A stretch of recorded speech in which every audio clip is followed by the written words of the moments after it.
Aloha kākou. The Committee on Education is now in order. We have our second informational briefing for the year.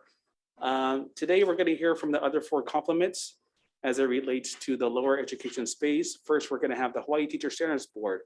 They are important for licensing as it relates to our teachers. Next, we're going to hear from our public charter schools. It's important, like I say, in high-performing systems to meet kids where they're at.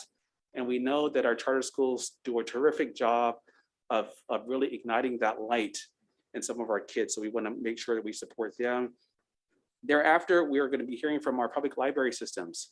Our libraries are important for our community, and they are also areas of other learning opportunities. And lastly, we will hear from the Executive Office of Early Learning. We also know in high-performing systems that one of the things that you see is that kids enter into kindergarten ready to learn.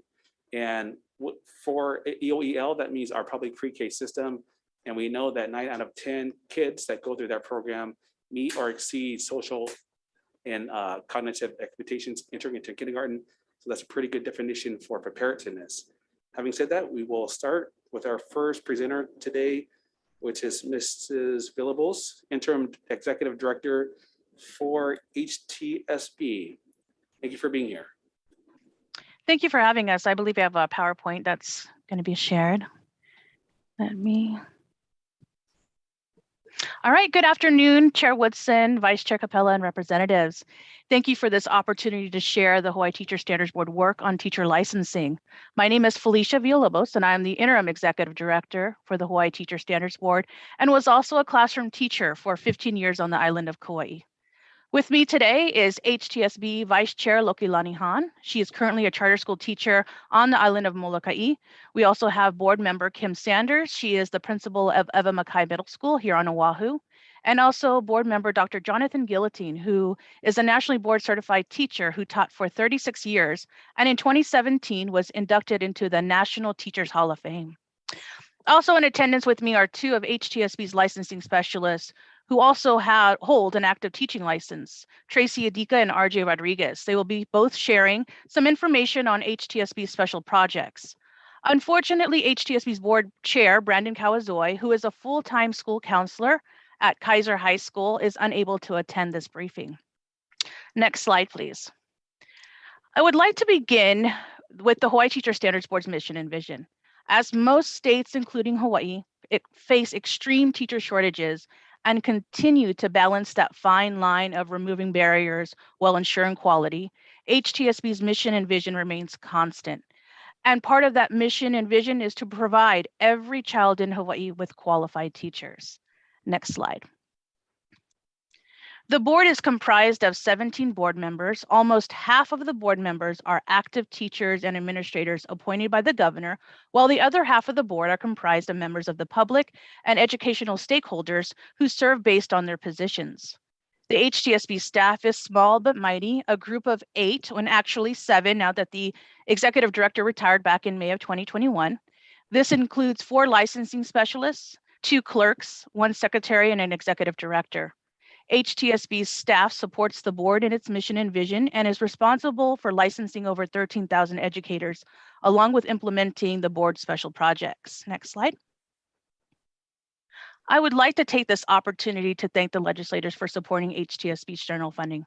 This funding has not only allowed HTSB to continue office operations, but has also allowed HTSB to eliminate all application, license, and permit fees for all educators. Next slide. The board's responsibility spans from approving educational preparation programs that prepare teachers to providing professional development for current in-service teachers and everything in between. This responsibility is vast and takes a lot of collaboration. The board and the board staff work closely with a variety of stakeholders, both in-state and nationally. This includes the Hawaii Department of Education, Office of Talent Management, the Hawaii Charter Commission, HSTA, Teacher Education Coordinating Committee, which was known as the TECC, National Association of State Directors of Teacher Education and Certification, otherwise known as NASDAQ, and National Board for Professional Teaching Standards, and many other agencies as well. Another very important part, next slide, please. Another very important part of HTSB's role and responsibility is quality assurance. This is not only accomplished with in-state annual audits and the verification of documents. A big part of quality assurance is also done via reciprocity. As various jurisdictions change their licensing laws and requirements to compensate for teacher shortages, HTSB continues to work diligently to ensure that all educators who want to teach in Hawaii are prepared and qualified to teach, as well as ensuring that HTSB standards are maintained. Next slide. As the pandemic continues, HTSB transitions to an online licensing management system, and it has allowed HTSB's work to continue without missing a step. HTSB's licensing management system can easily be accessed remotely and allows educators to securely submit applications, documents, and send messages to staff in a timely manner. HTSB also continues to provide walk-in services as well as virtual appointments. Pre-pandemic, HTSB staff would conduct in-person licensing presentations. Now, with the help of various platforms, HTSB is able to provide on-demand licensing presentations virtually to both pre-service and in-service teachers. Next slide. By law, all public school teachers, school counselors, and school librarians are required to have a license or permit prior to employment. HTSB currently has a tiered licensing system and a variety of permits to meet the need of our state. HTSB is also currently working in partnership with the Hawaii Association of Independent Schools on finalizing an optional certificate that will be offered to all private school teachers. Next slide. I would also like to share with you some licensing data. This data can be found in HTSB's annual report. This is a 5-year glimpse into the number of licenses and permits that have been issued. And on the next slide, this shows the number of teachers who have added fields to their licenses over a 5-year span. HTSB has various ways a license field can be added. For example, if a teacher was licensed in elementary K-6 and met HTSB's requirements for content knowledge and experience for special ed K-6, they could then add that field to their license. By adding fields to a license, a teacher can expand the subjects and grade levels they are qualified to teach. This would also allow an educator to have more mobility to apply for teaching positions in different subjects and grade levels. Next slide. This is some updated licensing data. You won't find this in the annual report. We just recently pulled this data up. HTSB currently has close to 22,000 active licenses and permits. And out of the 22,000, 964 are the permits. Permits are state specific, which means they are only valid in Hawaii. As for the licenses, we currently have around 21,000 active licenses and around 13,000 teachers that are using their Hawaii license to teach at a Hawaii Department of Education's public school or at a public charter school. All right, now I'm going to turn it over to licensing specialist RJ Rodriguez, and he'll be presenting one of the special projects that the board has adopted.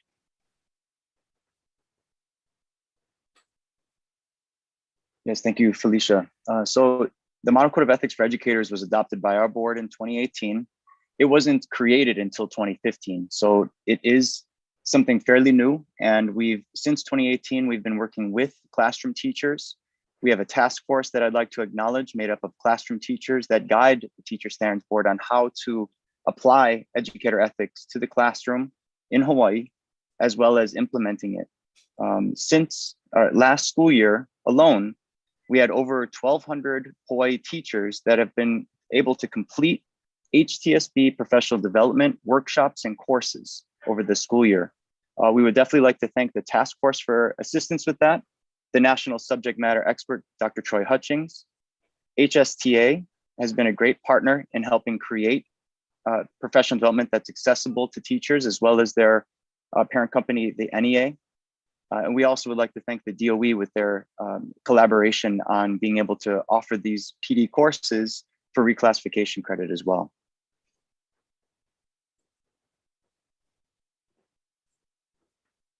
Hi, everyone. My name is Tracy Idika, and before coming to the Hawaii Teacher Standards Board, I was a classroom teacher at Aiea High School and have over 35 years of classroom experience.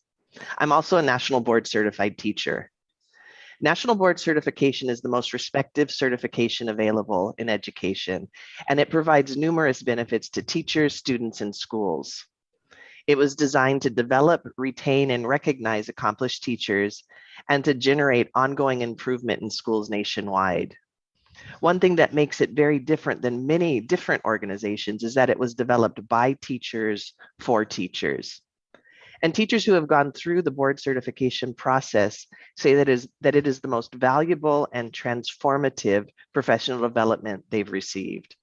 It's the opportunity to connect professional learning with their classroom practice that brings to life their experiences, helping them to reflect on individual student learning needs. From my own experience, I believe that I was a good teacher before I began the national board process, but I know that I was a better one after. Now, in terms of Hawaii, I am excited to share that in the midst of a global pandemic that presented challenges across the country, especially for our Hawaii teachers, 21 of our Hawaii teachers are now national board certified, and 68 maintain their certification by going through the renewal process. A few other things that have, I think, been highlights this year is that we have formed a Hawaii National Board Collective. And this leadership board is comprised of national board certified teachers who teach in both the public and private schools, as well as administrators who have maintained their NBCT status. Together, our Hawaii National Board Collective's mission is to advance the quality of teaching and learning through a collaborative network of national board certified teachers, candidates for certification, and other professionals who serve students across our state. We're excited to be able to share expertise and ideas by continuing to support national board initiatives with other stakeholders that include the Hawaii Department of Education, the Hawaii State Teachers Association, Kamehameha Schools, and other private schools in the state. Coming up next week is a very special week across the country. It's Team NBCT Week. So if you're on social media, watch for the hashtag Team NBCT and hashtag 808 NBCTs in terms of local updates. We also have more information about National Board certification, our statewide National Board for Professional Teacher Standards local network affiliate, the Hawaii NBCTs, on our National Board focused website, htsb808nbcts.org. There will be activities all next week, and so we hope that you can join us in celebrating our Hawaii teachers. Also, we currently sponsor a 3-credit PDE course for National Board pre-candidates each semester. So this is a great opportunity for teachers who may not be quite ready to jump in to go through the National Board process, but it gives them the foundation to be ready. And then one other of our special projects that I'd like to share with you is our Leeward Coast InPeace collaboration. This continued partnership with InPeace focuses on supporting our teachers on the Leeward Coast. Together, we provide candidate support specifically for our Leeward Coast teachers, and InPeace continues to support the candidates with their national board fees and ongoing tutoring as well. Again, I thank you for your continued support of our teachers and our National Board certified teachers.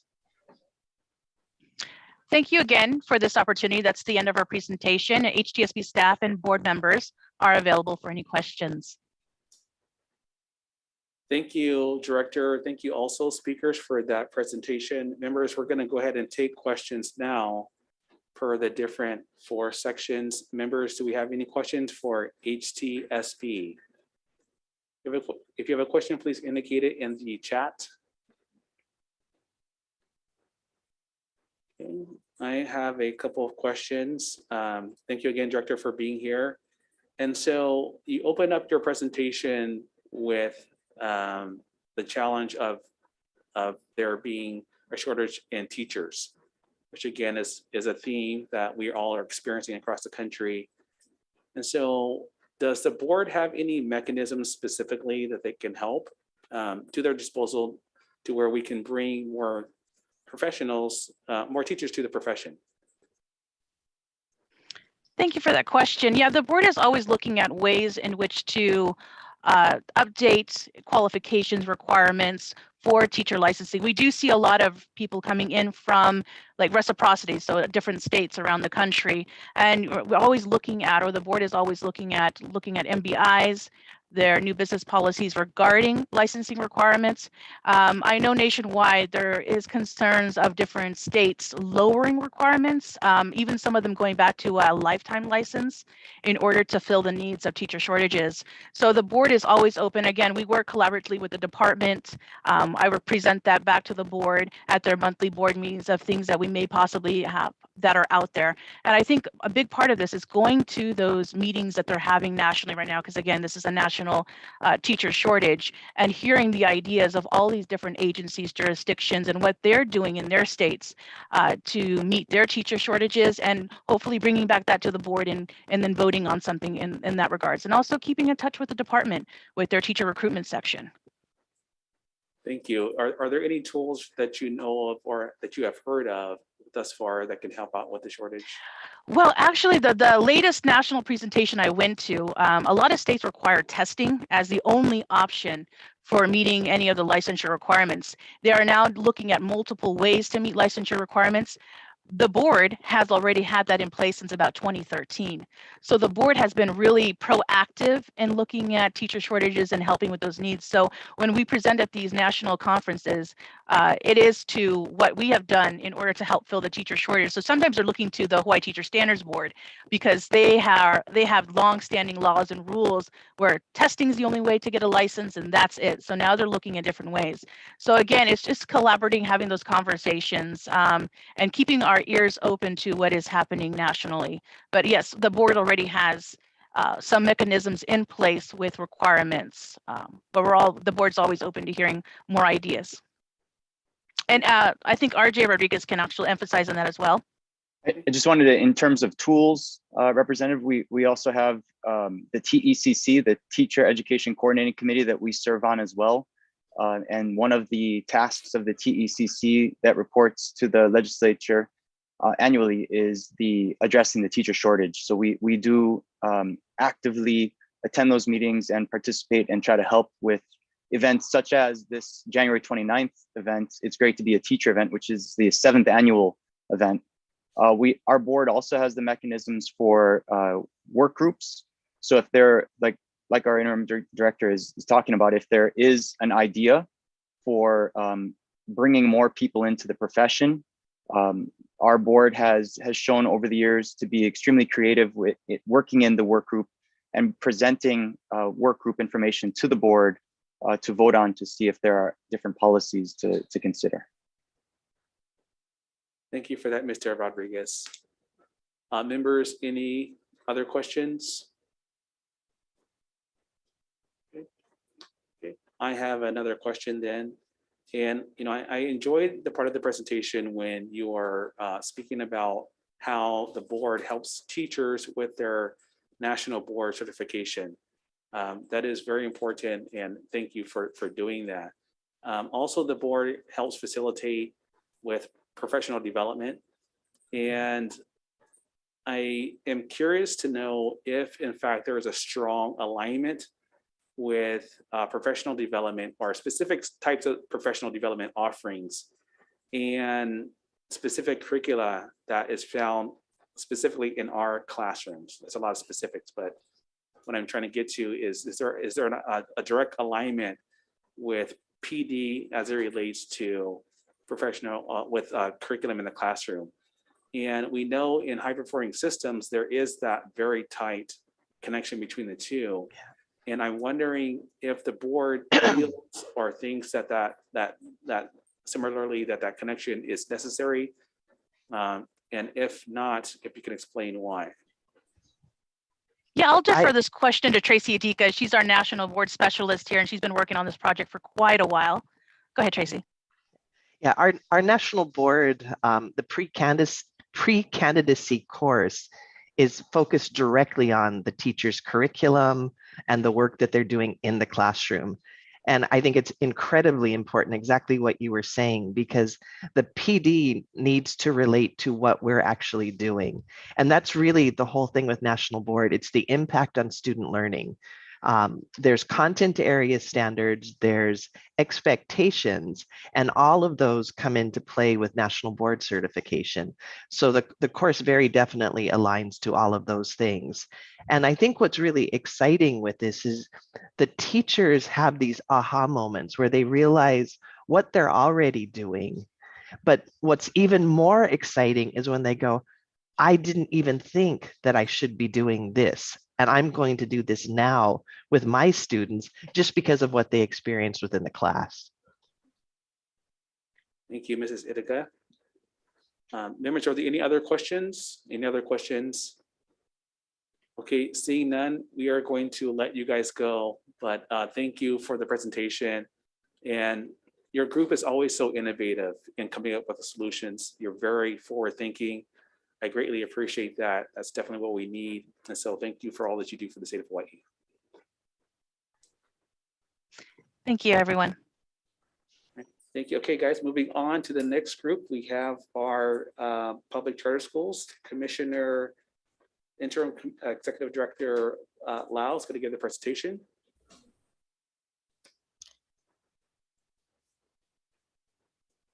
Chair Woodson, Vice Chair Capella, members of the Committee on Education, thank you so much for this opportunity to speak with you today. I have with me today Interim Deputy Director PJ4. I have Director of Fiscal and Operations, Danny Vasconcelos, who will be helping me with the PowerPoint. And then I also have Early Learning Director, Deanne Goya, who will be helping me present the other half of the presentation. So hopefully it'll be an exciting time to share with you. Danny, can you put our PowerPoint up? Thank you. We can go to the next slide. So just briefly an overview of the commission itself. The commission oversees the budget process for both EDNs. So EDN 612 is the commission's budget. And then EDN 600 is the budget program ID for all 37 operating public charter schools. Our enrollment for this school year, the 2021-2022 school year, is 12,029 students, a slight decrease, about 1% from last year. Next slide, please. In terms of federal funding, the Hawaii DOE serves as a primary recipient of federal education funding due to its role as both our SEA, our state education agency, and our local education agency, or LEA. Charter schools received about a pro rata allotment of about $8.9 million through the COVID-19 Elementary and Secondary School Emergency Relief Fund, known as ESSER. That was last year for fiscal year 2021. And also last year, public charter schools received approximately $18.2 million out of $18.66 million in federal funds allocated through the federal department through the Hawaii Department of Education. The commission was allocated approximately $458,000, about 22% of that funding to provide for administrative, operational, and personnel costs for compliance monitoring of those programs. Next slide, please. As far as the budget that the governor has proposed, you will see that the governor is proposing to restore some of the funding that was cut, and the charter school portion of that, which is found in EDN 600, is approximately $17.1 million on general funds. Of that 17.1, it includes two major areas. So the increase in per pupil funding of 11.5 is really the proportional amount that charter schools would be eligible for, given the increases in each of the EDNs, 100, 200, 300, and 400. Additionally, the governor did put into his budget a $5.5 million per pupil funding piece for the equivalent of the charter school portion of his repair and maintenance program. So that is something that we haven't received in the past, but clearly the governor is expressing his desire to support charter school facilities funding in that way. We'll go into 600 and it will be, if it kept in that EDN, it will be per pupilized. So we send it out by school in that way. Next slide, please. As far as the commission's budget, we did not request any additional funding, nor have we received any adjustments to that. Our overall funding is about $4.3 million, but it contains two very distinct portions. The first part is the commission's operating budget. It remains the same at about 1.69 million for both fiscal years 22 and fiscal year 23. The other big chunk of that budget amount is found for the early education learning program in charter schools. We thank you very much for that allocation and your support of that program. It's about 2.6 million for both fiscal years 22 and 23. 76% of that funding goes directly to our charter schools to run their programs. The remainder of that is for operational, administrative, and personnel costs to monitor those that program. And we are really proud of the fact that even with the challenges of COVID, the charter school early education learning programs are operating at about 87% enrollment capacity. So I'm going to move to the next slide, and I want to share a little bit more about our early learning program that you folks have all so generously supported. Next slide, please. So taking a look at the program and where it came from, we started off the program being one of the only states that received a charter school only federal pre-K development grant fund. And that really provided our state with foundational funds to start our early learning program. It provided foundational startup funds, as I said. It did have some restrictions. We could only serve 4-year-olds, and there was a income eligibility requirement of less than 200% at the federal poverty level. Once the grant was over, you folks again generously supported our program and continued the operations of the 18 classrooms. As you can see here, every year we've sort of tweaked the law to make it a little bit more flexible and allow more of our communities to be able to access the program. Over the years, we started off with priority categories of children that could enter the program. The following year, we were able to open up the program to 3- and 4-year-olds with no priorities, really listening to the communities and wanting to serve more students. And then again, this year, again, your support of the funding allows us to operate 18 classrooms across the state. Next slide, please. With the federal pre-K grant, we really started supporting our early learning movement, and it's really important for us to do it right. So we've really focused on a high quality program and to take a look at a statewide strategy. And as I've said earlier, we've tweaked the law every year to try to make it even more open and accessible to our communities. Next slide, please. Here we have a map of where those classrooms are across our state. And when we first established these classrooms, we were looking to put these high quality early learning opportunities in communities that really didn't have access or had no access at all. And so we have been really pleased with being able to continue that program across the state. And what you'll see in our presentation is we do have some hyperlinked materials. If you want to know a little bit more about what a childcare desert is, for example, you can click onto that and take a look at that information. But this gives you a good idea of where our programs are across the state. Next slide, Danny. The other really unique thing about Hawaii's commitment to pre-Ks in our charters is that it was able to allow us to start our first public pre-kindergarten Native Hawaiian culture and language program across the state. And I'm really pleased to share with you a short video from our very prominent and well-known Hawaiian immersion leader, Kaunoi Kamana, and I'll have her share with you her thoughts.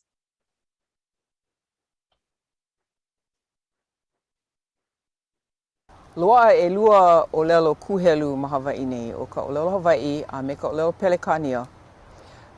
Mamuli o ke la e loa e lua ala ho'ona awao ma Hawai'i nei.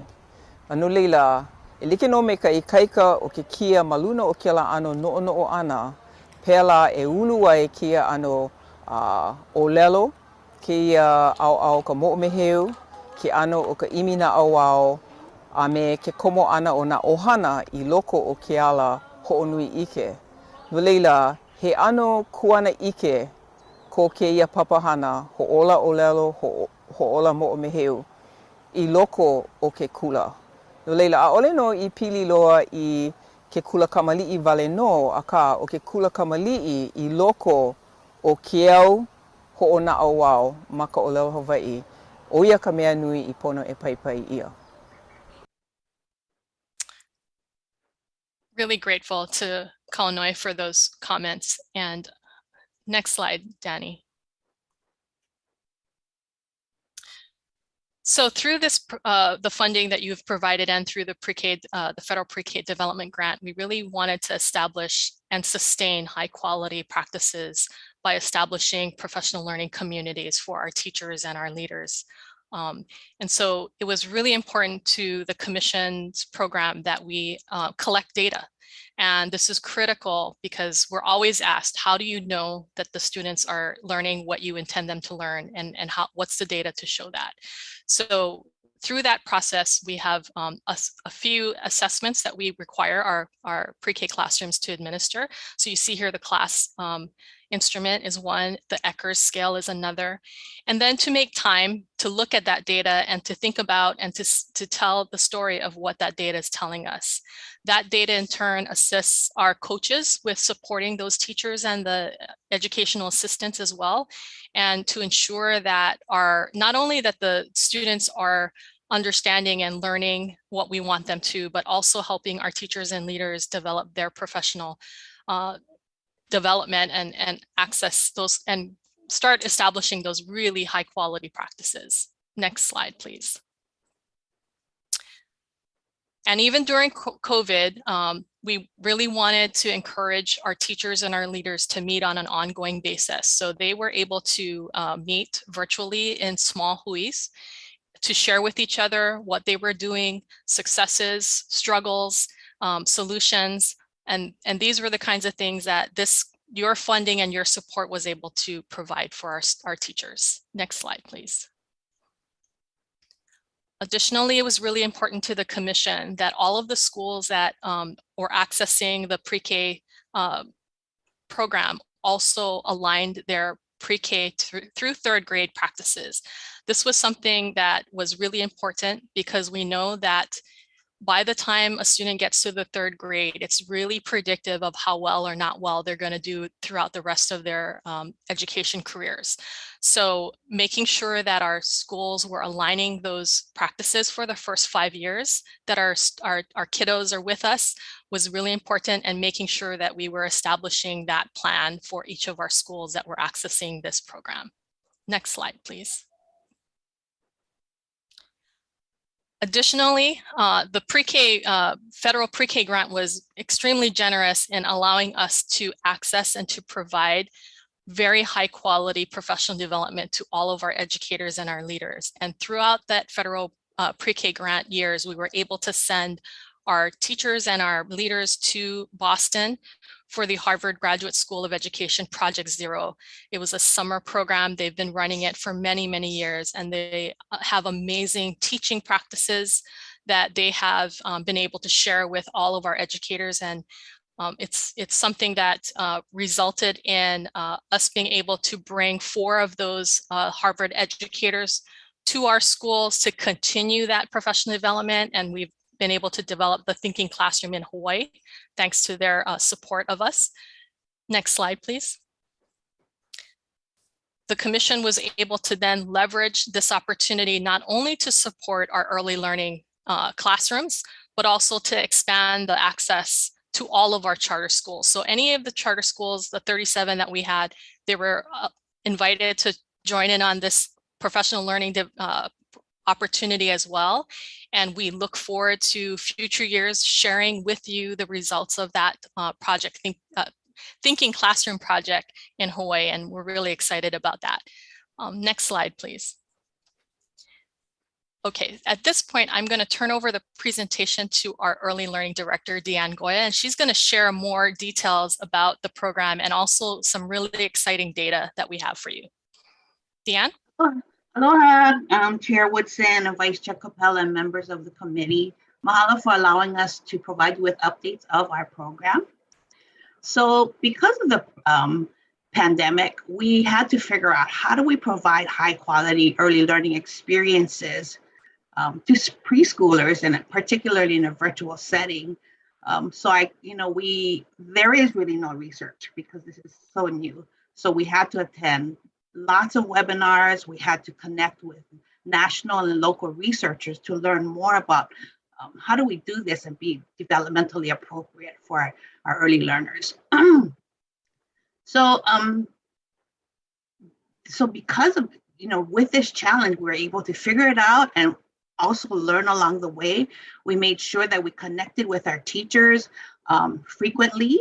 Because it had to be virtual, it had to be frequent but shorter in this setting.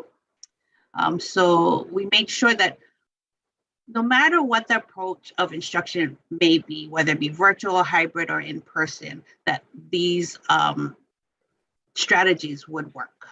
Next slide, please. So what is the impact on our student enrollment?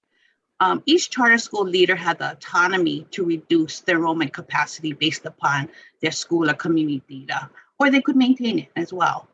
So last year, we saw a 30% decrease in enrollment as compared to the previous years. We understood that families were concerned about their child's health and safety, accounting for less applicants, and 4 schools did elect to reduce their classroom enrollment. Next slide, please. However, this year we saw something quite different. Again, we allowed the school leaders to have the autonomy to decide what's best for themselves, for their schools, and for their community. So most of the school leaders decided to resume full enrollment, which resulted in an enrollment at 87% of our enrollment capacity. And this includes children that attended our preschool for at least part of the year, because our teachers did work hard really at providing services to these children and families. Next slide, please. And then so we discovered through our attending different learning sessions, and also by keeping the communication open with our teachers, that no matter what, there are 4 critical components to student success. And we call this our CULA framework. So we learned that that's synchronous learning, learning in small groups, so participating like this, but in small group settings, but allowing children to really get to know, and we learned that they can make friends with each other in this setting, but we need to be cognizant that this is not the natural way of learning. So starting off small and very short, and then growing it from there. And then also important is providing also an asynchronous learning opportunities, meaning a video library of learning opportunities, particularly for working families who are working during school hours, so they have the freedom and flexibility to access these awesome resources. So our teachers created a wonderful video of themselves teaching and also reading books, singing songs, and doing various learning opportunities. Another component is that family engagement support. We also learned what is critical in this setting is how do we provide families with the tools so they can effectively support and continue the learning in the home environment. And this was such a critical, important piece. And then finally, probably the most important is providing continued individual and differentiated student support. So our teachers made sure that they touch bases with each and every child, at least on a weekly basis, to make sure that if there's any issues or concerns, that it is addressed. And really, this helped to build a really warm and trusting relationship with each child. Next slide, please. So what did this result in? With all this work and effort, this is, I want to share with you some of the data. So the orange bar demonstrates the data in the fall when students first arrived. And then the turquoise bar is the data in the spring. So that's pre and post data. So as you can see, for social emotional development, nearly 2/3 of our students were below developmental age, developmental levels. And then by the spring, the majority, near 90% of our children were either meeting or exceeding social emotional growth. Okay, next slide. Then as far as cognitive development, here we see more than half of our students below. And then in the spring, we see that 95% of our students are either meeting or exceeding cognitive development. Next slide, please. Literacy. You see more than half of our students below in the fall.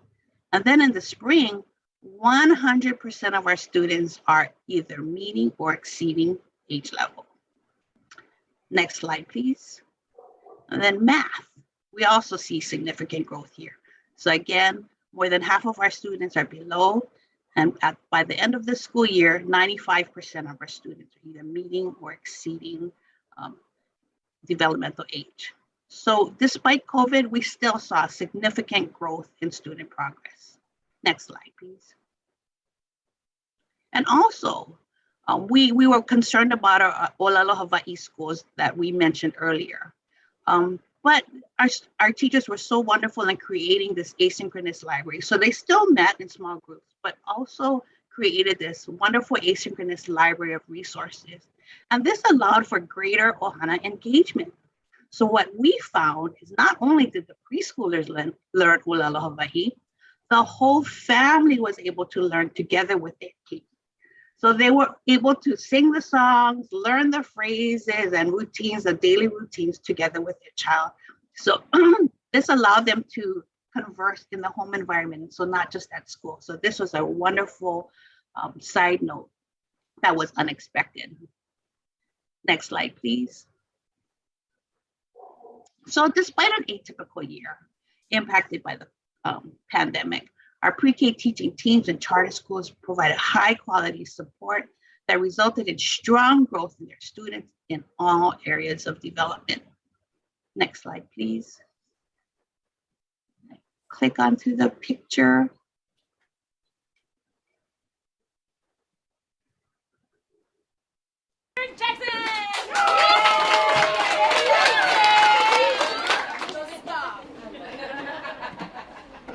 I love it.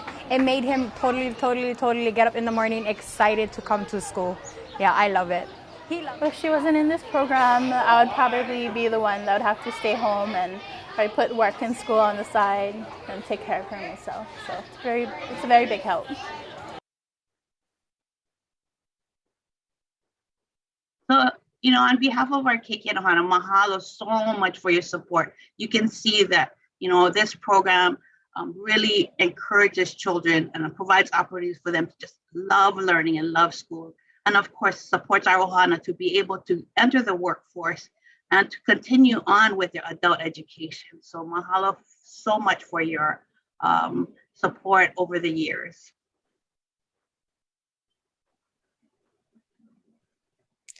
Thank you, Deanne. And at this point, we're happy to take any questions from the committee. Thank you, Director Goya. Thank you, Director Lau. And you guys are getting very sophisticated with your presentations, incorporating video technology. Okay, members, do we have any questions for the Charter School Commission? Any questions? I have a couple of questions. Director Lau, you started off your presentation saying that there was a slight decrease in enrollment. Do you have any data as it relates to what is the variables? What are the causes for that slight decrease? I think our decreases were kind of in line with what the Department of Education saw in overall enrollment decreases. I think, I don't have any hard data, but certainly there were a number of parents that did not feel comfortable sending their children to school. There was I'm sure an increase in the number of homeschooled students during the pandemic. So I think that's my educated guess, is that that's probably what happened. But I think overall charter schools are still faring well. I don't want to compare to the department, but I do think that parents in general that choose to send their children to public charter schools do so because generally our charter schools are smaller. They're much more customized. Our parents choose those schools. Unlike the department, you can choose to go to a charter school and but for space limitations, they're a public school, so you can enroll in them, whichever mode of learning, if you will, speaks to your child. So I think just generally, charter schools are still faring better than what the department has been in terms of enrollment. But yeah, we did see a slight decrease, just a little bit. Thank you for that. And I want to quickly talk about the governor's request for additional per-pupil funding. I am very encouraged by that. Said $5.5 million for additional per-pupil funding. That continues to be important because we know that when you're looking at traditional schools, there are various pots of money. Our charter schools have in essence one pot of money. Right. When you actually compare the two in terms of aggregate funding per child, and there's some complexity in the formulas, but ultimately you do see a variance. You do see a gap between what our charter school kids receive in funding per student compared to our traditional schools. And so we want to make sure that we are supporting our charter schools in our charter school communities because they do excellent work. And so per that $5.5 million, and also per your student population base, that equates to about $400 to $500 extra dollars per student. Have you had any conversations with your principals or your teachers to see if that amount of increase will be sufficient? And I know that they will welcome any increase, but objectively, yes. What are you hearing?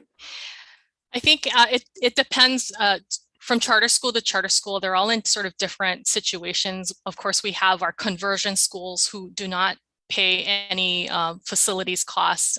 Their facilities were former DOE sites, of which the state is still covering the repair and maintenance costs for that, and they don't pay rent, a monthly rent on that. Some of our schools who we call startup schools have to find their own facilities. So they may be renting from a private landlord. And of course, whatever the facilities costs are, the repair and maintenance is, again, something that the school individually needs to account for. So we are extremely grateful for the inclusion of charter schools in the governor's repair and maintenance efforts. He has chosen to put it in EDN 600, which again would be a straight per pupil allocation. But whether that is sufficient for our schools, I will say that they probably will all say no. It will help absolutely. They are grateful for that acknowledgement. But facilities challenges has been one of the greatest barriers to our charter schools. And even when we were able to authorize more schools, we actually extended the time frame for them to start up, to open their doors, because they were experiencing a lot of difficulty in getting the facilities up to, ordinance or county rules. We have a lot of issues with our counties being inconsistent in the enforcement of the ordinances and rules around that, zoning issues. So, the commission has been working with our schools to ensure that they are in compliance with those things, but it raises a lot of challenges. It's just our charter schools did the best they could to find a facility, and sometimes those facilities present a lot of challenges, frankly. So there have been a lot of discussion over the years to try to get unused or underutilized state facilities that would be appropriate for educational use.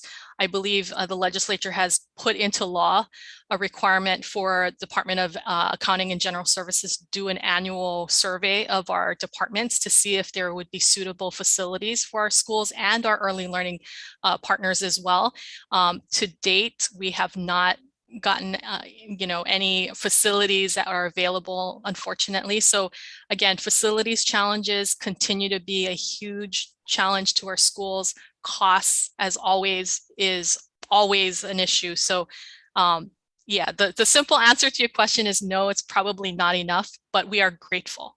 We are extremely grateful for whatever support the governor and hopefully the legislature can provide to our schools. I appreciate that analysis. And so just, again, it's an oversimplification, but in your mind, what would that dollar amount look like per pupil? Oh gosh.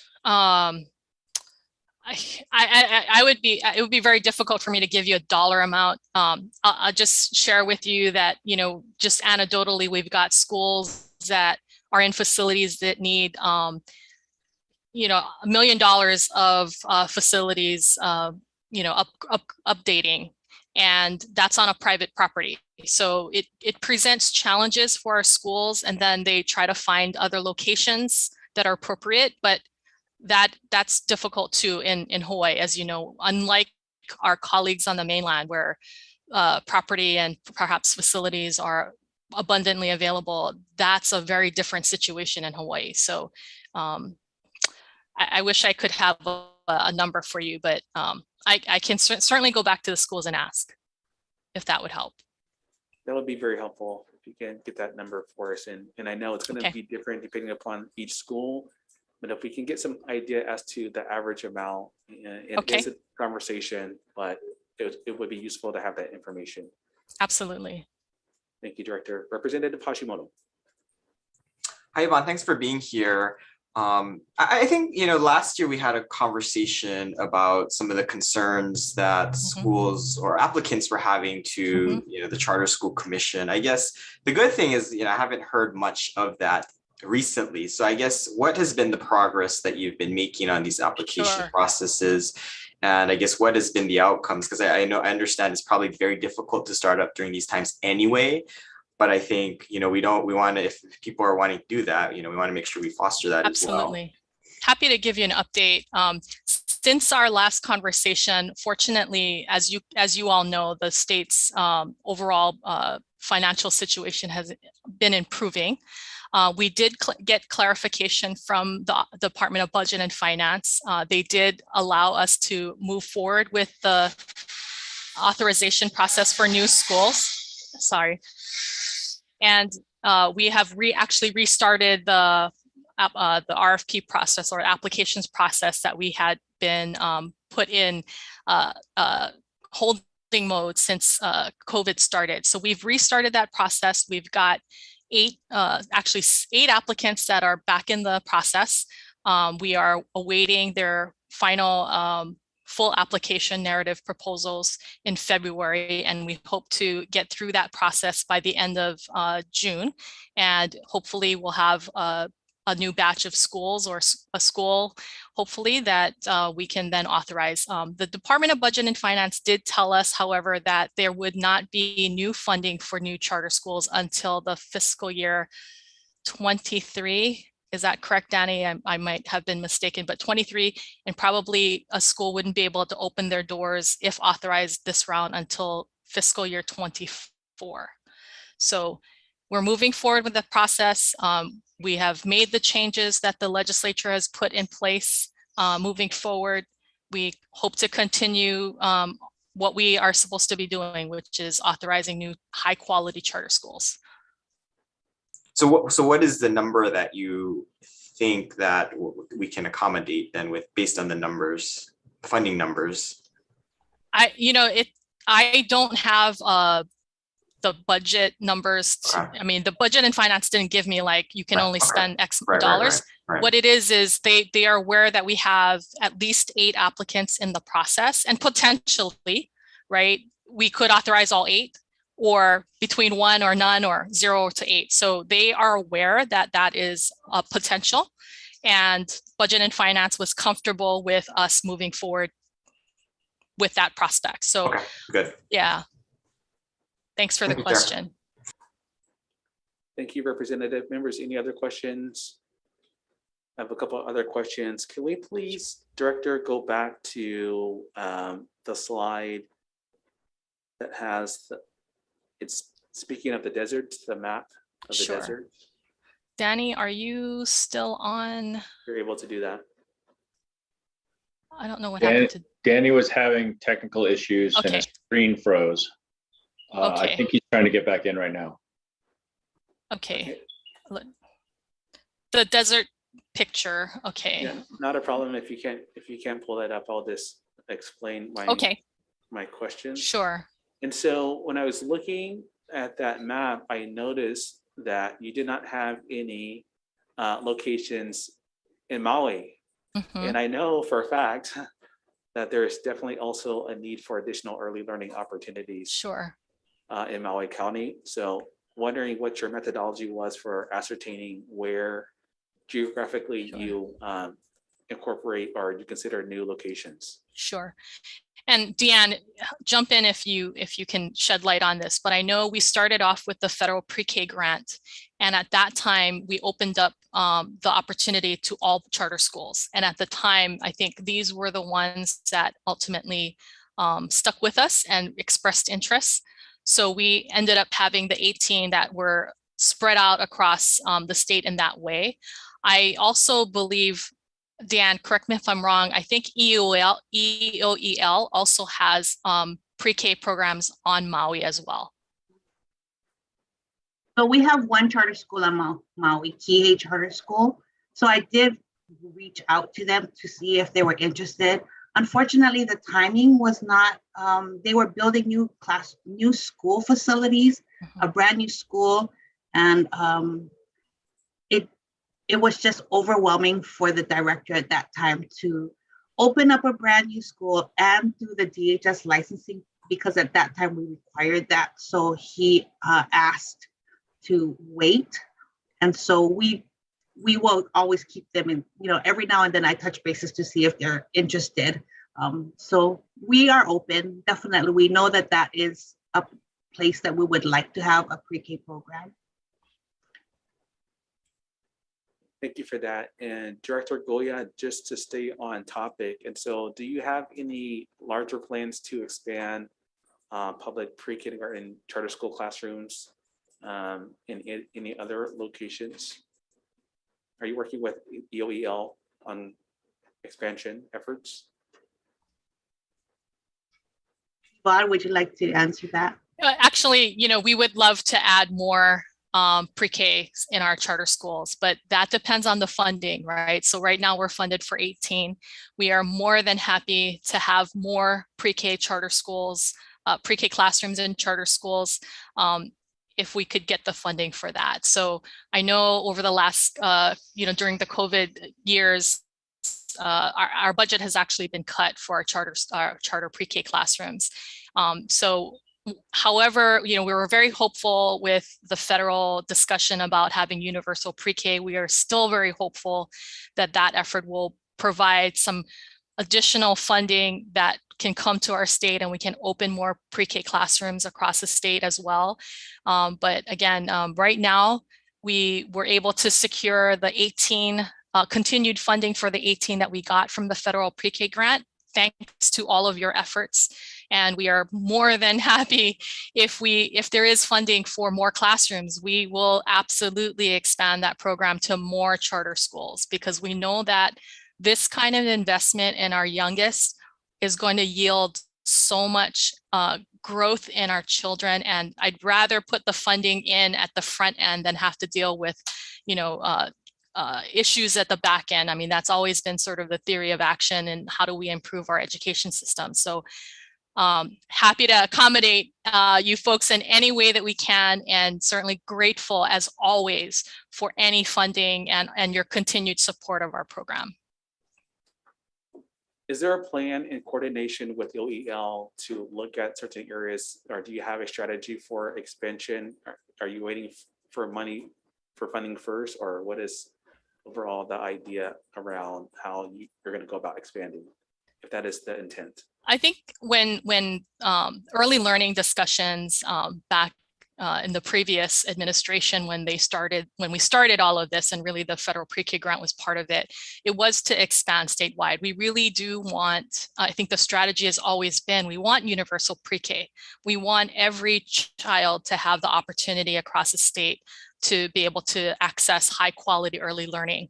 It's not just a daycare program, but it really is, as you can see from the data that Deanne shared out, that it really does help our kids get prepared for kindergarten, for up to 3rd grade and beyond that. So that's always been the plan, and I think our partners at EOEL will share the same with you, that it's always been the plan to expand this access. We would love it if we could make pre-K a regular part of the entire public education system. But again, you're grappling with budget, and we are mindful of that. So, but I think we have a great foundation, both from the charter side of the house, as well as our EOEL partners and in our DOE classrooms, for a strong early learning system. And we'll continue to work with them. But we certainly, I think, in the last so many years that we've been doing this, have figured out a model that works, that gives our schools and our communities the right flexibility to accommodate the needs of their individual communities, and to make high quality early learning accessible to especially the communities that don't have access to it. So we absolutely, like you just said, Chair, even in Maui, that there are needs out there. So it's a matter of unfortunately, it's always a matter of funding, but we are ready and prepared to move forward in any way that you folks are able to support the funding for that. So thank you. Thank you. I have one last question. Members, are there any other questions? Yeah, one last question, because I know we have 2 other individuals to give presentations. And so, Director Goya, I appreciate the metrics that you share, which ultimately speak to preparedness going into kindergarten. Very strong metrics. I greatly appreciate that. We know that for our traditional public pre-K classrooms, that number 1, educators have to have specialized education in early learning. That's obviously very important. 2, for new teachers, there's a very strong coaching and mentoring program, to where there's non-punitive observations, and the resource teachers are really working with the new educators to make sure that they are increasing their pedagogy skills. And so it's very fascinating to me that charter schools has a very individualistic approach, and you are still yielding significant, not still, but you're yielding very strong results. And I wonder if you can speak a little bit about how you are ensuring that some of those quality components are integrated into the process of learning as it relates to charter schools and early learning.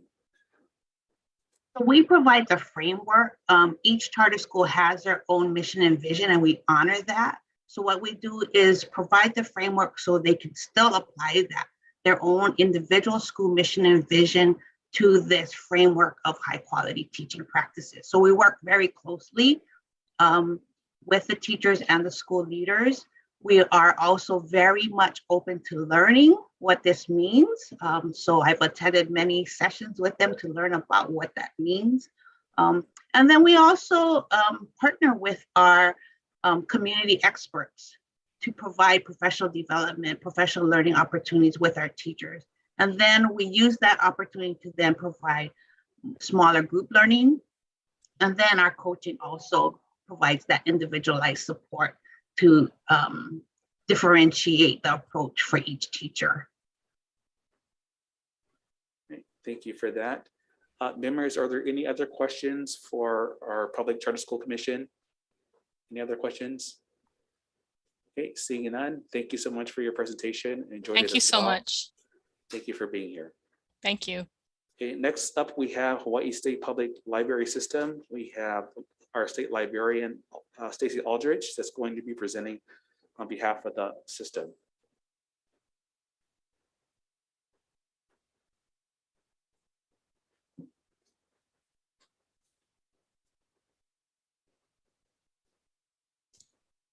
Aloha Chair Whitson and Vice Chair Capella and esteemed members. Thank you so much for giving us an opportunity to tell you what the Hawaii State Public Library has been doing for our communities. We're going to share with you some accomplishments, challenges, aspirations that we have for serving our community. And now I'm going to try to share. I couldn't turn on my mute, or I couldn't turn my mute off with the when I turned on the presentation. All right. So first we want to say that we've been open. We've been open since May of 2020. Our staff have been consistently changing to meet the ever-changing health and safety concerns and trying to make our spaces safe, while at the same time making sure that we are providing some level of service to our communities, because our communities value the access to the information, the resources, and the technology. Our 51 branches on 6 islands and our support offices have been working hard to keep door services available, in-library services, access to digital resources, and also access to technology and new virtual programs. With door services, we still have people who just want to make a request and pick up at the door. And in FY 2021, we had 133,000 requests to pick up items at the door, which is a lot for our libraries in terms of a new service. Along with implementing new services while keeping traditional services going, they also had to deal with having to make sure people are wearing their masks. They still are doing this, and also checking vaccination cards with people at the door. And these have been challenges because it's been difficult for everybody during the pandemic, but it's additional types of work that the staff have to take on and work with the community on top of what they're normally trying to do, which is serve people. So yes, we have been open. We have amazing physical spaces that matter in our communities. The picture below the physical, word physical, is our new Na'alehu Library. Thank you, Representative Capella, who joined us for a small opening of this amazing new library. It used to be a single wide, it's now a triple wide. It's 3 times the size that it was before, and it has a bathroom for staff and for patrons, which is a huge change. We know that this is an important place. We heard from our staff already. One patron has already said how great it was to have this new library. It's the first good thing to happen in our community since COVID started. This is a win, and we all needed a win. We also heard from another mother who brought her teenage daughter who has been suffering from depression during the COVID shutdown. She didn't want to leave the house, but she coaxed her into going to the new library. And she went straight to the new teen area, found books. She was so excited. She said that her daughter said, "This place makes me feel safe and welcome." And she wants to apply to be a student helper once we can hire again. So the spaces are very important to our communities, but they're also important to our sister agencies across the state who have been trying to deliver services to the public when they have had their own issues for providing face-to-face service. So we've had multiple agencies contact us to make sure that they can let people know that they can use the public library as a place to connect to online resources and to fill out forms. And of course, we want to make sure that people have access to the connections that they need. So we have all kinds of physical items. We have books, and now we have ukuleles in all 51 of our libraries. So our collections are growing to serve the needs of the community. We have technology, we have computers, we have Chromebooks that can be used. If people can't come outside, they can use Wi-Fi with the Chromebooks.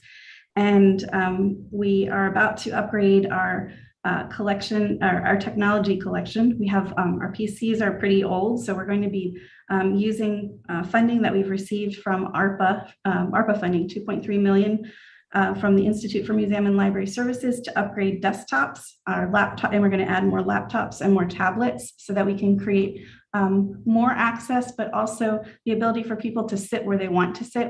And during the pandemic, we're also starting to learn different ways of managing our space and our technologies.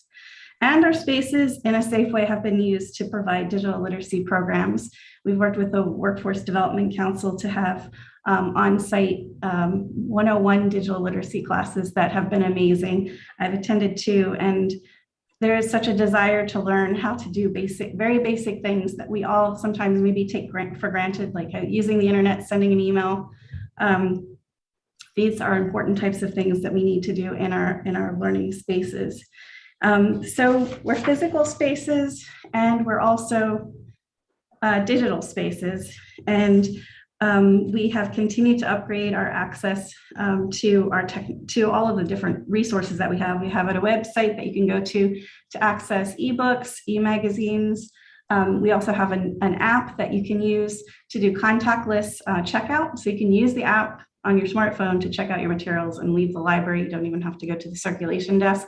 And if you're a parent who has multiple library cards, you can add them to one app and you can easily manage the fines and all the books that you have checked out, including your ebooks, through this one app.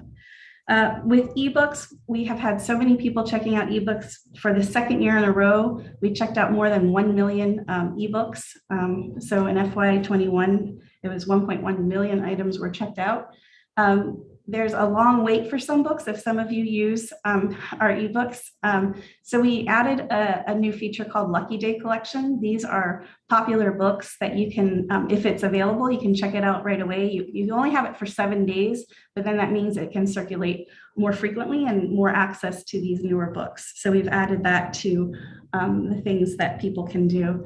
And then we have, because we have 51 branches on 6 islands, it is almost impossible for us to pay for paper magazine subscriptions for every library. So being able to have digital collections of newspapers and magazines is very important.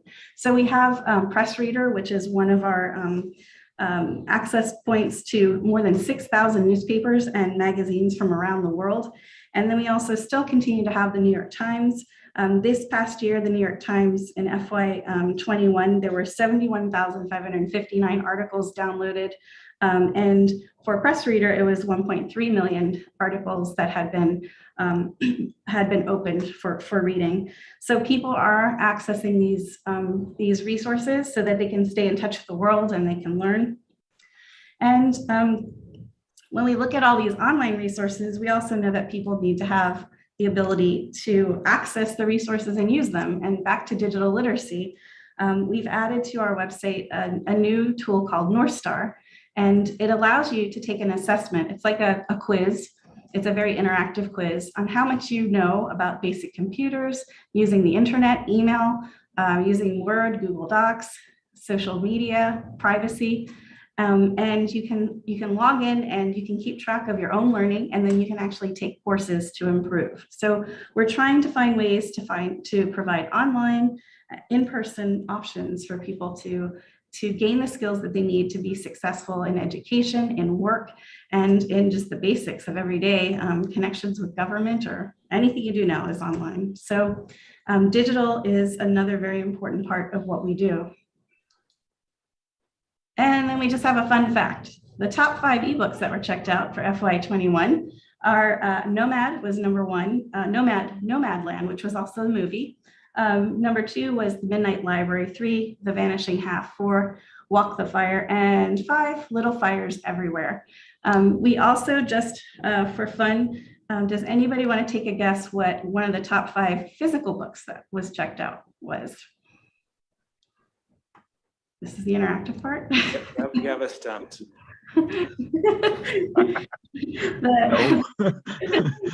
The number 1 book that was checked out was Where the Crawdads Sing by Delia Owens, but 2, 3, 4, 5 were all Harry Potter books. So Harry Potter is still very popular in physical collections. So when we look at the role that the libraries are playing, we have these physical places and physical things, and we have digital things, and put them together, and we create these connections that create opportunities for all of our communities.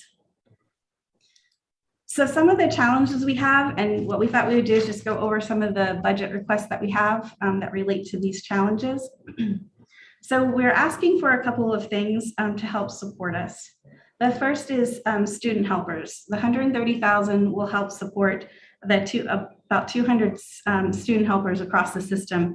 They're vital to our operations. When we think of the ecosystem of our libraries being able to function, to be able to process materials, to be able to move materials and get them to our patrons as fast as we can. We have not had very many student helpers. We have a very small number right now because of what our budget has been. And so it's been very difficult for our staff. We've had a large number of vacancies. At the height of the number of vacancies we had due to hiring people leaving, unfortunately, we had 2 people pass away, and retirements. We had 170 vacancies. We're now down to 151, but 69 of those vacancies we have the positions, but we don't have the money for those positions. And so consideration of thinking about providing funding in the future for those positions is important for us and important for the organization. The other thing that we like about the student helpers too is it's a workforce development opportunity for our communities and our young members of our communities, and it's a way that they can also earn money for college. We know many of them are using the library jobs to save money for further education. The second thing we're asking funding for is security. The pandemic, as we've seen, people have been behaving very differently during the pandemic, and we've experienced it in our libraries. We're asking for additional $1 million. Part of that $1 million is to bring up our current budget of $1.8 million to $2 million so that we can go out for another security guard company. The current one that we do have, we've had in a 6-month period, we had over 123 incidents where we did not have a guard show up. And there are days, especially when staff have had to check for vaccination cards, where the guards are important as a way of helping support the staff and support the community to have a safe space. The rest of the money we want to use to put in a security system across this 11 libraries that we know we've had the most vandalism and incidents outside the libraries. We had an attempted kidnapping by knife point in the parking lot of one of our libraries, not of our staff, luckily, but it was in the parking lot. We've had staff who were hit from behind walking out of the library trying to head home. And when we talk with the police, the one thing that they ask for is, do we have any camera footage? And we haven't had any of that. So we're hoping if we can install these systems that it will lessen the vandalism that we've experienced and also some of these incidents that we've been having at our libraries. The third thing is library materials. We currently have $750,000 in our general fund budget, and we're asking for an additional $750,000 to bring it to $1.5 million for the base budget for collections. The 21st Century Library is a mix of digital and physical. It's not just physical items anymore. And we can't rely just on fines and fees to support being able to make sure that we have these collections available to all of the patrons that we serve across the state. It's a real challenge to look at charging a child 25 cents a day for not being able to get a book back to the library in time when they don't really have control over when they can get books back. The national trend is to remove fines. The fee, if you lose a book, that the family would be responsible for that, but those day-to-day fines are keeping some of our families from even checking out books at our libraries. And our goal is to make sure we get books into the hands of all of our families and that people have access to these resources to support their education and their literacy and their ideas. So again, we're asking for $750 to bring the base to 1.5, which will help us purchase materials in FY23. And lastly, this isn't the van. I just wanted to show you a picture of a van. We're asking for additional funds for a new van for the island of Hawaii so that we can support. We have a traveling maintenance, or not maintenance, but a janitor who goes around to all of our 12 locations. And the van, we have to pay his mileage. It makes a lot of sense for us to have a van that he can use to transport what he's using to clean the libraries, but also he can transport other materials, which creates more access across our system, across the system for the island of Hawaii. So it's for one van and additional lifts to put on the vans so that that we currently have, so that our staff who are carrying really heavy boxes of books are able to transport those items in a healthier way. So those are our general fund requests. And to talk about our supplemental CIP request, I'm going to turn it over to my colleague, Mallory Fujitani.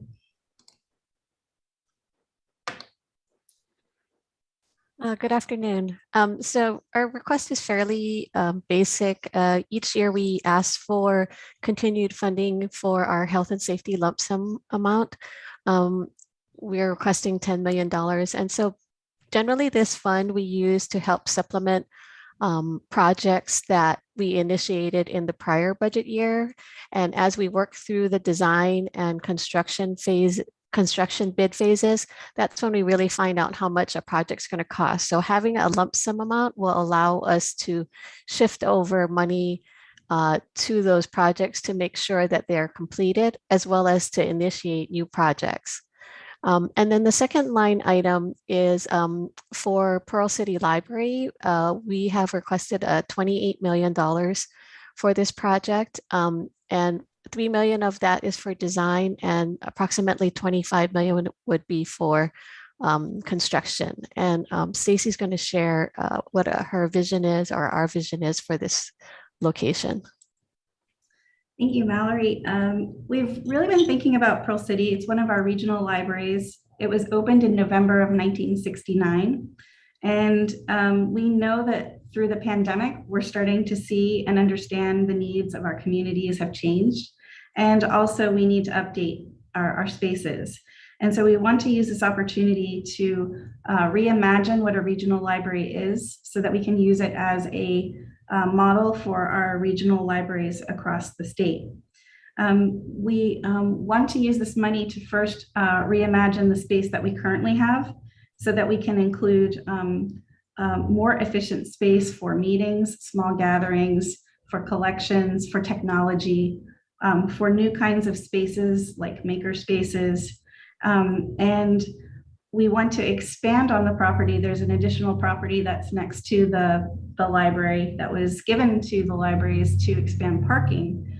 But we would like to expand and build a community library learning center, which would be a very dynamic, flexible space that could be used to meet the needs of the community in a variety of ways. During the day, it could be early learning, it could be daycare, there could be kapuna opportunities, and then in the evenings, it could be used for neighborhood board meetings or other gatherings that the community would like to have. It can be used for learning, it can be used for college students who need to study somewhere. There's so many things that it could be used for. And what we know from our communities is that there aren't enough spaces for communities to be together and to use in the ways that they need to use those spaces.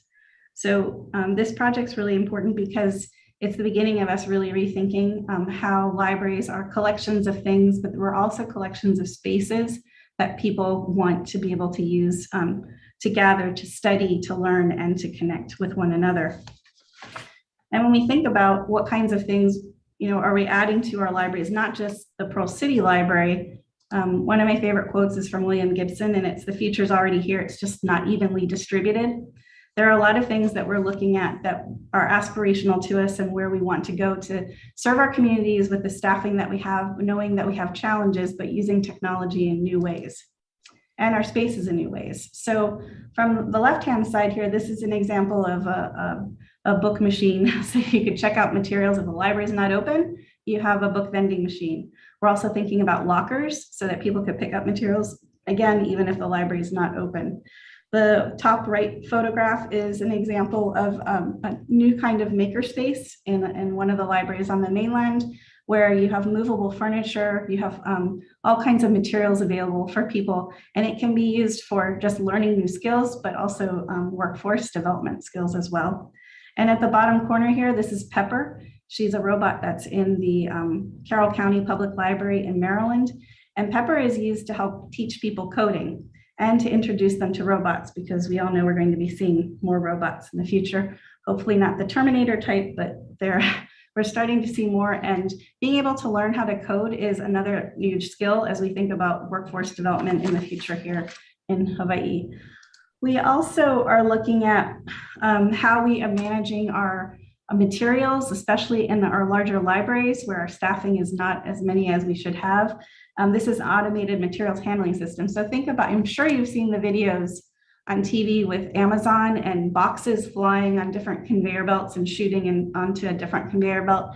It's a very similar system where we do need to do a project to bring RFID into all of our collections. And what would happen is if when people put things in the book drop, it would automatically sort to either be shelved or it would sort to go to a different library.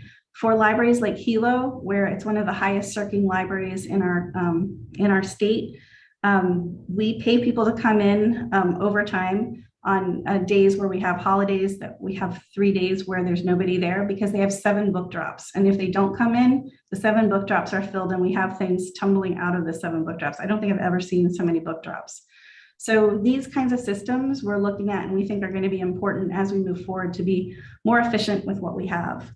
And then we're also looking at these privacy pods. This is from the Sandbox over in Kaka'ako. Because if we're going to have more opportunities for people to do telehealth in our libraries, especially in our rural areas, people who want to have business meetings or people who just want to connect with other government agencies in private, then these types of privacy pods are going to be important to us.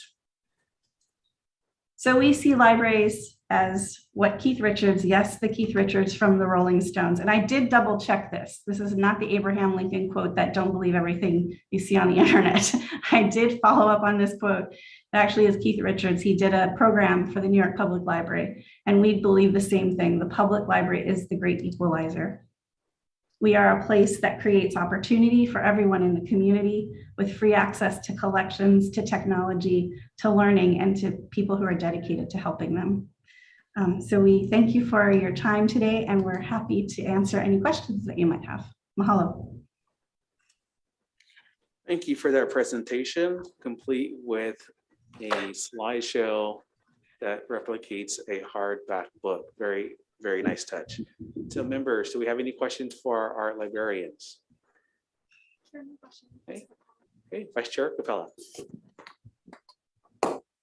Just a quick comment. Stacy, thank you so much for all of your work and to your team for all of your efforts to really make sure that our communities have safe spaces.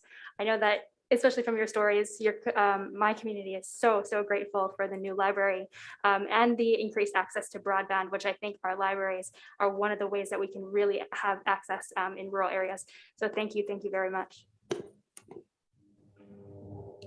Thank you, Vice Chair. Members, any other questions or comments? I have a couple of quick questions. During the presentation, you briefly spoke about some of the national trends as it relates to moving away from actually finding patrons as a means to actually support library operations. Can you dig a little bit deeper into what that research says and why? Sure. So I would say, having been a state librarian in other states and worked with a variety of different models how libraries are funded, most libraries do not fund their collections by fines and fees. But whatever the entity is that supports the library, supports people, collections, and the place. All the other things, the new programs, interesting new learning opportunities, those are usually all through grants or partnerships. So when we look at the fines and fees, there actually was a study done by the Colorado State Library, where they looked at the impact on low-income families and fines and fees. And what they found was fewer people actually use libraries when there are fines and fees. They're worried about the debt that they collect over just not being able to get materials back to the libraries on time. And so after that study, it's pretty much been rolling across the United States. There are more and more libraries, and it's the larger library systems across the country who are stopping fines. And some are stopping fines from adults too. So I really do believe, if we believe in access to our communities, if we believe that everybody should have access, that we have to rethink how we're funding our collections and make sure that those collections really are open to people and there are no barriers to the community based on concerns that they won't be able to afford these fines that sit on them. Thank you for that. Members, any questions? I have another quick question I was really struck by your story about the individual that was potentially kidnapped. There was attempting kidnapping at knife point. That is not okay if an individual believes that they can even attempt that at our libraries. And so you had articulated that some of the challenge is that the security guards, for whatever reason, they are not present for these particular libraries. And so did they give you any reason as to why there are so many absences at these libraries, and what will the additional funding do to help address that issue, if anything? Sure. So, and I do need to add something. Thank you for bringing this up again. So the security guard company that we have a contract with currently has a hard time actually getting people to work security. The challenge is I don't think they pay enough, and I don't think they train staff, which is an issue for us because we need people who are trained to handle situations in calm manner. The attempted kidnapping luckily was outside of the library and it was after hours. So our staff were inside, which makes me nervous. And the person's okay, which is good, but that is definitely a challenge. The funding will help us, hopefully, when we put out another RFP, get a better company that will be able to serve us, who train staff and who are prepared to provide that service. We have had conversations with the comptroller's office, and he is looking at, because other agencies are also doing contracts for security, looking at doing a statewide contract, because then we can leverage resources and hopefully get an even better security company with consistency for all of the agencies, including our libraries. So we're hoping the funding will actually help us get a better, better access, either on our own or through a statewide contract. And did DAGs indicate as to when they are going to, if they do move forward, put that contract together? They're just starting now the thought process. I don't have any specifics. We literally just spoke with them about a week ago about their intention to do this. And I think it's important. It's unfortunate the pandemic has impacted people in such a negative way, but like everywhere, restaurants, everywhere, we're dealing with these behaviors that we never dealt with before in our libraries. So, and we're very visible to the public. So we don't want people to be afraid. Our libraries aren't dangerous.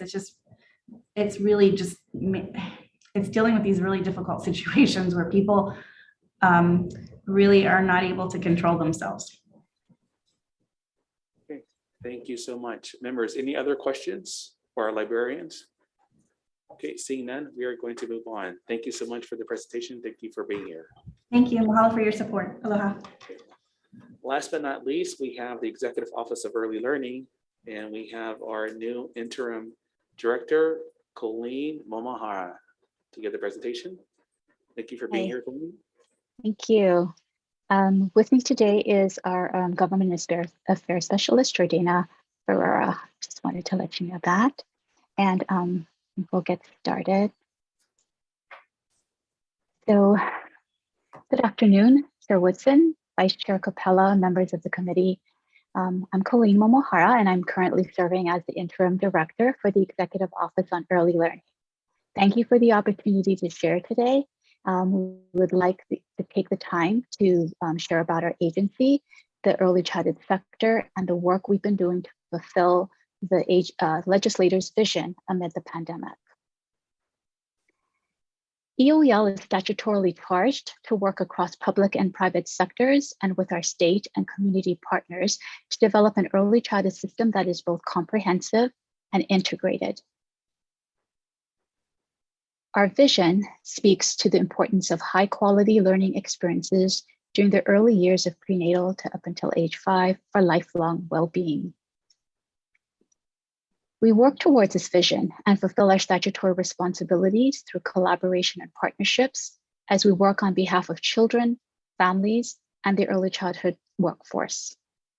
We administer the EOEL Public PreK program and support investments, policies, and programs that strengthen early childhood care and education. Over the last year, much of our work has centered on understanding and planning implementation of Act 46 requirements, with particular attention to what 100% access for 3 and 4-year-olds will entail. Building towards this goal requires a mixed delivery system, which will provide an array of options in both the public and private early childhood care and education programs. We wanted to visualize this for you through the slide.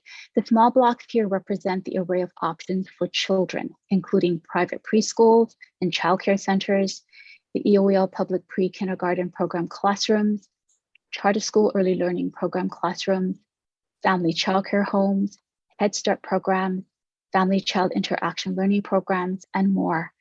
This delivery system respects and acknowledges a multitude of family needs and the importance of family choice. It also takes into account that we must rely on private options given space constraints in the public sector and honor the long history private preschools and childcare centers have played in educating and nurturing Hawaii's young children. As noted here, EOEL and DHS are charged with expanding these options to reach all 3 and 4-year-olds. Next slide, please. Thank you. As we plan moving forward to fulfilling this vision and expanding access for families, we've begun to identify 3 major barriers we face.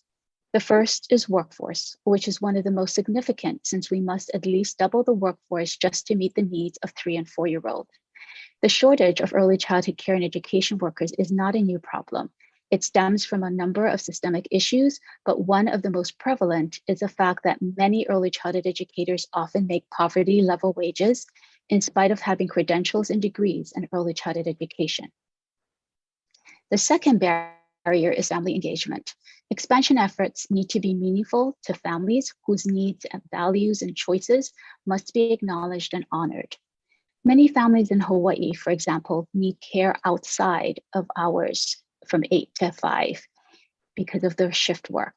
Or they may have care at home and would prefer to participate in programs where parents or caregivers can go with their child to be grounded in both child development and cultural practices, which is often offered through the family-child interaction learning options. The third barrier is developing a mixed delivery system, which we described in the previous slide. The challenge for the private sector to expand, given workforce issues around compensation and the current size of the workforce, along with the actual cost they incur in providing quality care and education services, significantly limits what the private sector can do without public investment. On the other hand, expansion with public investments has been limited and often runs into constitutional concerns. These barriers, though, do not need to be insurmountable. EOEL sees the value and benefit of coordinating and collaborating across the system.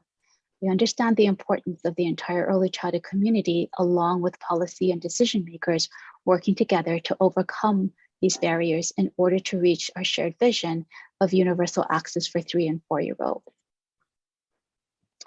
EOL is looking to expand the EOL public pre-K program as a way to help reach the Act 46 goals. The program began in 2014 with expansion efforts relatively slow while building out a high-quality program with the Department of Education that is grounded in the needs of the communities where we open. Just last year, we were proud to achieve 10 out of 10 of the quality benchmarks established by the National Institution for Early Education Research. While we are looking toward expanding more rapidly in the next biennium, we continue to be mindful of and strategically address the limited workforce and other obstacles, such as ensuring classrooms that are physically appropriate for 4-year-olds with restrooms nearby. Next slide, please. For now, and into the next biennium, we will continue our expansion efforts with a new cohort of DOE schools to hopefully open EOEL public pre-K classrooms in school year 24-25 after the schools complete the required induction program in school year 23-24. Given approval of our early learning board, we hope to request funds during the next legislative session. Next slide, please. We will also be working with our governing board to identify other priorities for the next biennium related to Act 46 and Act 210. In addition to expansion of the EOEL EOL public pre-K program, we'll need to address expansion of other kinds of programs, including family-child interaction learning programs, as well as address efforts to expand the workforce so both public and private sector providers can expand in the next decade. Next slide, please. Impacting our work ahead is the continued presence of COVID-19 and the iterative and ongoing efforts in managing expectations and plans. COVID-19 has accentuated the need for us to pay even closer attention to the workforce. It has emphasized inequities related to the compensation and the vulnerabilities that exist in the early care and education field. We not only need to recruit new educators, we must also recognize the stressors that our current workforce faces and find ways to address their needs if we hope to retain those that we have. While costs have gone up and it is extremely difficult to attract and keep workforce, enrollment has declined for many programs, both in the public and private sector. Several factors have impacted enrollment. Many families couldn't afford to keep their children in care outside of homes, and other families couldn't risk the possible COVID-19 exposure in any type of group setting. Additionally, both across private and public providers, in spite of a demand, providers have sometimes had to limit enrollment in order to support the implementation of mitigation strategies, such as classroom bubbles and the need to maintain 6-foot distancing when children are unable to wear masks, such as during nap and mealtime. And finally, accessing cleaning supplies, sanitation, and protective equipment supplies, and the potential for closures add that other layer of stress, not to mention that most of the young children in early care and education programs cannot be vaccinated.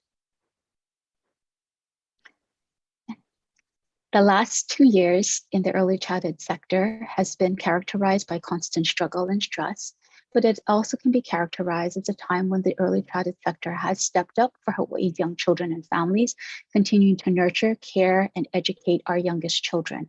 We are grateful for their endless dedication, which provides the foundation of hope as we move forward.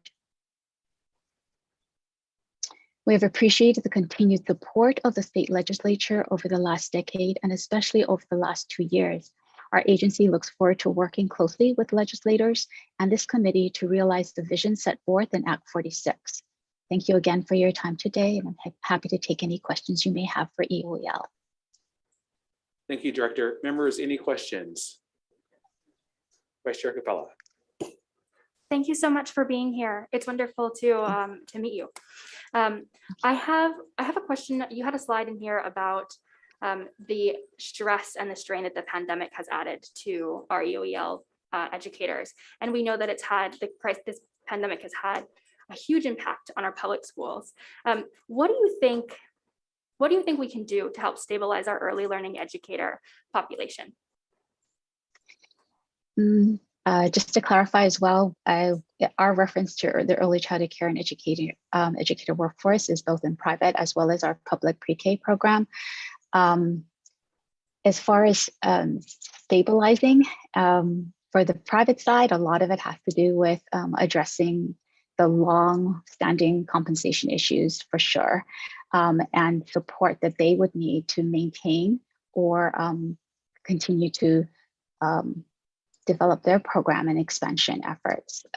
Those are issues that I know are currently beyond immediate, something we realize we can't immediately just fix that. From the public side, the DOE, our schools our program sits within the DOE schools as well. They alone are experiencing a shortage of workforce, educators in general.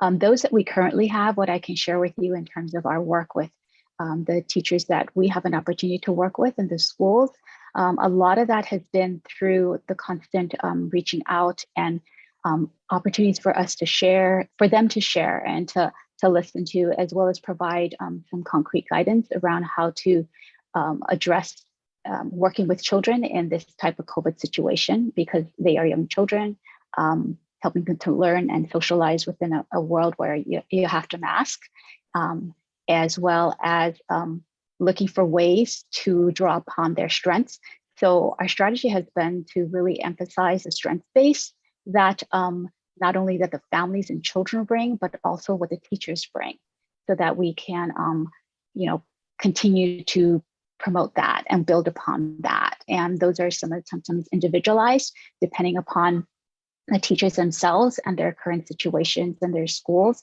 but also just the connection and the support that they have with their principals. The principals have been, with our public pre-K program, have been extremely supportive in terms of working together.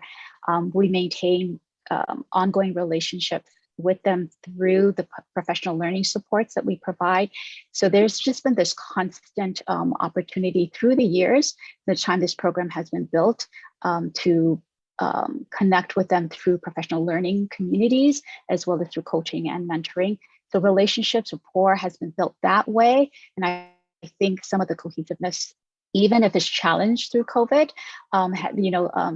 remnants of it and the roots of it have maintained us moving forward. So it's been a lot of the social emotional supports, as well as centered around the professional integrity that people bring, but also concentrating on how we work with children and families, so that it's not just about, emotionally supporting teachers. It's about talking about our craft and our work, and how we now are challenged in COVID to research more, understand more, and consider more options, and think about what we know is good for children and how we can best learn together. So that's been for us, that kind of networking has been tremendously impactful. Okay, go ahead. One more question. I've been told that EOEL has consulted with the Attorney General's office because of concerns that Hawaii's early learning system may not meet all of the requirements that is envisioned for preschool in President Biden's Build Back Better bill. If President Biden's preschool plan is passed, what components of our early learning system might need to change in order to obtain that federal funding?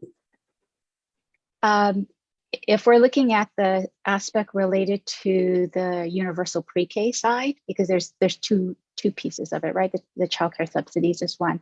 The universal pre-K side relies on a mixed delivery system. Same thing that we shared earlier here. It requires that we would have to, one, because we can't publicly, we don't have enough classroom spaces to even provide for all the 3s and 4s. But it is to offer that the choices for families in terms of options of programs. So it is that mixed delivery system that at this point is more challenging because we can't use public funds, or at least state funds, to fund private preschools or family childcare programs that offer preschool experiences for children. I'm sorry, did that help, or do you need more information around that? Thank you. No, it's okay. No, okay. All right, thank you, Vice Chair. Members, any other questions?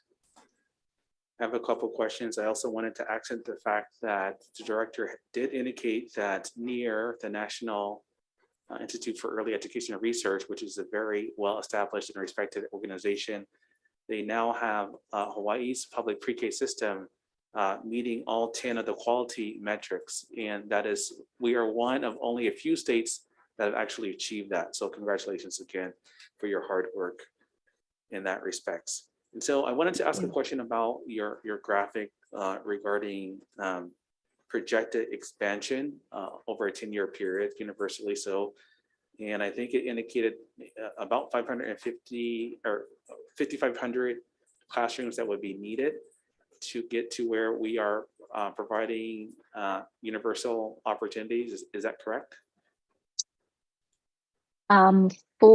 It would require for the EOL public pre-K side, we're looking at about 200 plus classrooms for that, and as well as considering if there's charter schools involved in it too, they would be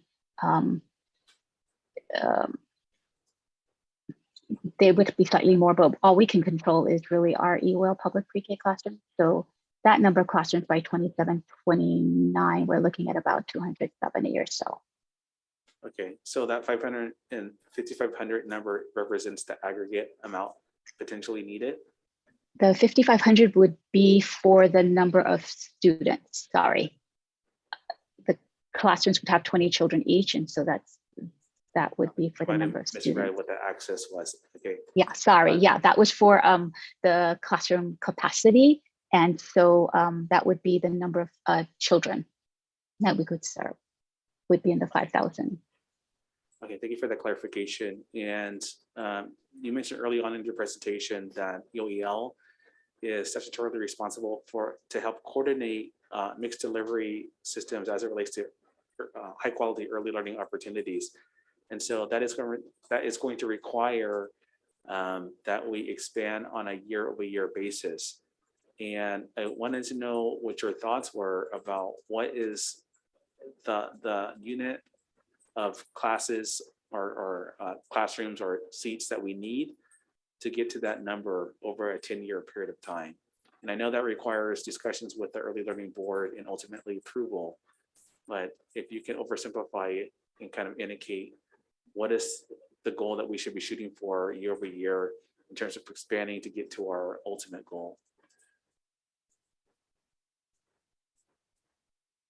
Our projections had looked at just what we would have to do as public pre-K, assuming that we don't have control over how much the private sector can expand.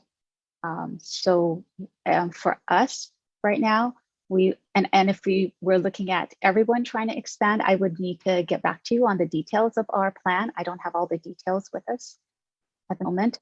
But are you asking specifically around the public pre-K program?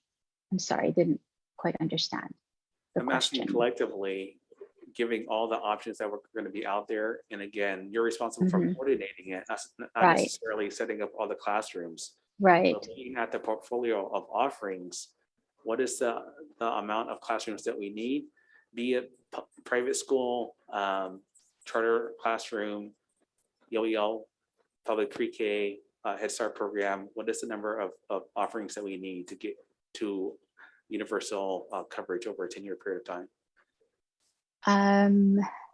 I'm sorry, for the number of classrooms, can I get back to you on that? Sorry, I don't have the specific number of all the classrooms, partly because we're also looking at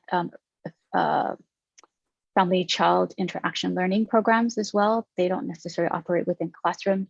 The threes have a different ratio as well. And some of this in terms of a mixed delivery system would also entail family childcare providers in terms of servicing all the children. So they're not necessarily, I would say, in units of classrooms per se,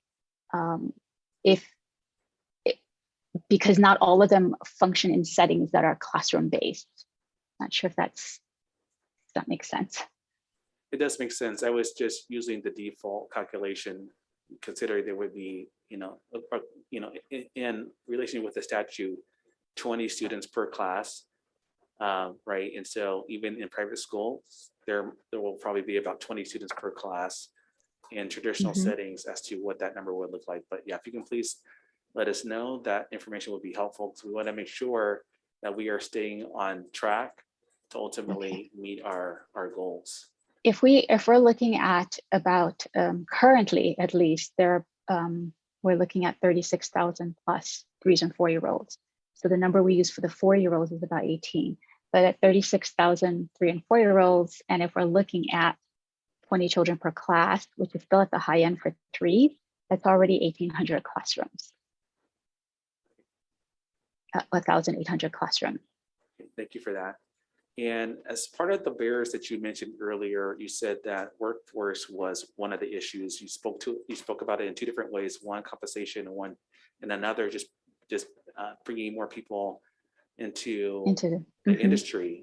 And so a part of the efforts over the past couple of years has been to establish a early learning educator stipend program. Wondering if you can speak quickly on where we are with that process. Sure. We are waiting to find out from this Catholic Foundation, Samuel M. and Mary Catholic Foundation, that offered, that has made commitment to funds to start off the stipend program. We're waiting to hear back from them, and we are in the process of working with the university on a memorandum of agreement. With all of this in place, we should be moving into the coming year with that program ready to go. Okay, thank you. Members, any other questions? Vice Chair, go ahead. Thank you. Piggybacking off an earlier question, there was a slide that talked about how your folks' mission is to I guess, help facilitate. Have you folks ever done